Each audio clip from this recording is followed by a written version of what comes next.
What's going on? Welcome back to Trending Stocks. Today I want to talk to you about Faraday Future. Very volatile day, but I want to break it down on what really is driving it higher today, go over some of the data points and everything else that you need to know. But first, make sure to hit that thumbs up. And with that, let's get right to it. So Faraday is up 27.53%, 76 cents the high, 42 the low, currently in power hour, but a ton of volume. So 554 million shares have been traded so far, 313 is the average.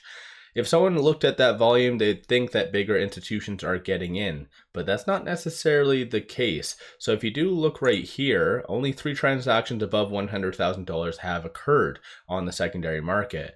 Dark pool seems to be a little bit more popular, but clearly that just doesn't add up. So a lot of the volume being done today is one of two things: retail buying and algorithmic trading. If you pop over to Reddit, as I've said over the last couple of videos and during my live stream of their earnings, Reddit is on fire. Absolutely, everyone seems to be very bullish despite their recent earnings on Faraday. So if you are a part of this Reddit group, which I think has like 49,000 or something, or 51,000 members, like, give yourself a shout out in the comments. Or aside from that, if you have been buying, give yourself a shout out as well. I wanted to clarify some of the recent news that's been coming out and everything else. So starting off, yesterday morning, they did put out this piece of news, kind of clarifying that bridge, saying that they'll provide an update within 1 month, give or take. But they do talk on this, so the compliance. And I feel like a lot of people just don't necessarily know the process, even though I've kind of stated it a couple times, but it says compliance updates. Moreover, the company received a grant from Nasdaq for an extended stay of the suspension pending a hearing with the Nasdaq's hearing panel. And then it talks on the 10K how they're now fully compliant with that, which is completely 100% on point. This right here, this one sentence, I think is confusing a lot of people, because when it talks on grant, it still is pending the hearing panel.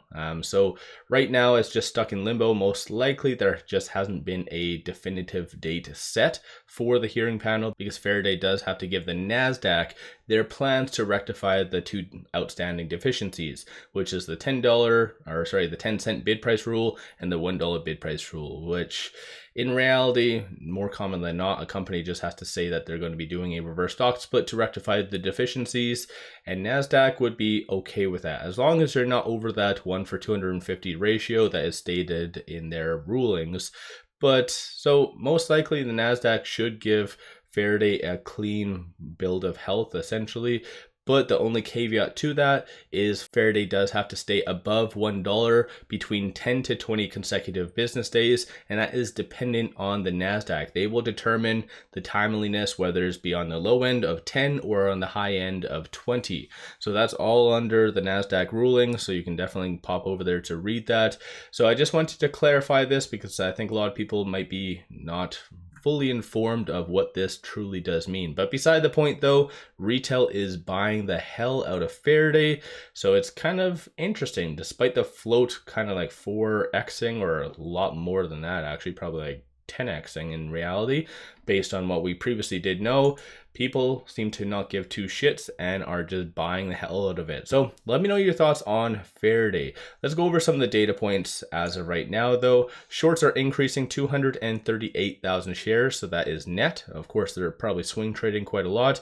Threshold list is still on that. 18.32% of the free float is being shorted. That works out to be 6.98 million shares overall are being shorted. Cost of borrow average is 14.3, and then utilization is 67.2%. So by shorts increasing, probably that's getting a lot of people very excited.